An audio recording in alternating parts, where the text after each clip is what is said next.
శివోహం. ప్రియ భగవద్బంధువులారా, రేపటి రోజు శనివారం భీష్మ ఏకాదశి. ఈ సంవత్సరం చాలా విశేషవంతమైనటువంటిది.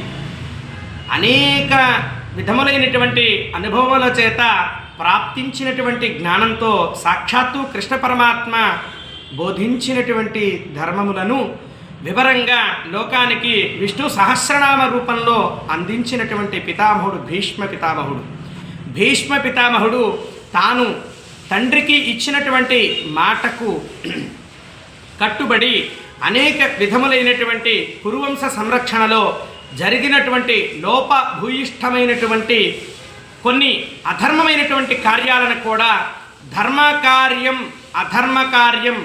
అధర్మకార్యం జరిగినప్పుడు మనం చేసినటువంటి మనం కట్టుబడి ఉన్నటువంటి మాటని త్యజించి ధర్మ సంరక్షణ చేయాలి అనేటటువంటి విషయాన్ని సైతంగా కూడా కురువంశ సంరక్షణలోనే బాధ్యతగా ముందుకు సాగినటువంటి భీష్మ పితామహుడు చివరిగా కృష్ణ పరమాత్మ యొక్క అనుగ్రహంతో శరీరాన్ని ముక్తి పొందే సమయంలో తన రక్త ప్రతి కణంలోనూ ప్రాప్తించినటువంటి కర్మ ఫలితాన్ని దగ్ధం జరిగేంత వరకు కూడా అంపశయ్య పైన అంటే కొన్ని బాణములను ఏర్పరిచి ఆ బాణములు మన యొక్క స్వేద గ్రంథులను గుచ్చుతూ ఉంటే, భీష్మ పితామహుని యొక్క స్వేద గ్రంథిని గుచ్చుతూ ఉంటే తద్వారా ఉత్పన్నమైనటువంటి రక్తం దాని యొక్క పరిహారం అన్నట్టుగా భీష్మ పితామహుడు భావించి ఈ రోజున ఉత్తరాయణ పుణ్యకాలం వచ్చిన తరువాత శిశిర ఋతువులో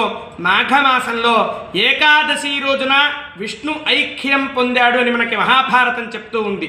అందుకని ఈ ఏకాదశిని పరమాత్మ భీష్మ ఏకాదశి అనే పదంగా బోధించడం జరిగింది.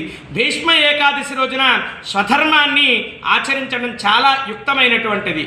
మనం ఉదయకాలంలో భీష్మ పితామహుని యొక్క గోత్ర ప్రవరలతోటి తర్పణాదులు ఆచరించవలసినటువంటి ఆవశ్యకత భీష్మాష్టమి రోజున ప్రాప్తించి ఉందని సూచించాం.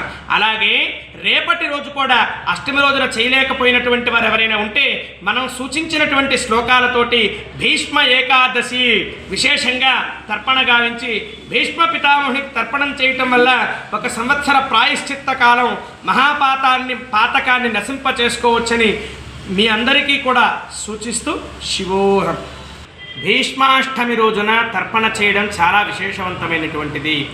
ఈ భారతావనిలో జన్మించినటువంటి ప్రతి శిశువు కూడా, మన భారతావనిలో జన్మించినటువంటి ప్రతి సంతానము కూడా భీష్ముని యొక్క అర్ఘ్యాన్ని వదులుటకు పరమాత్మ ఇచ్చినటువంటి వరమని మనం భావించాలి.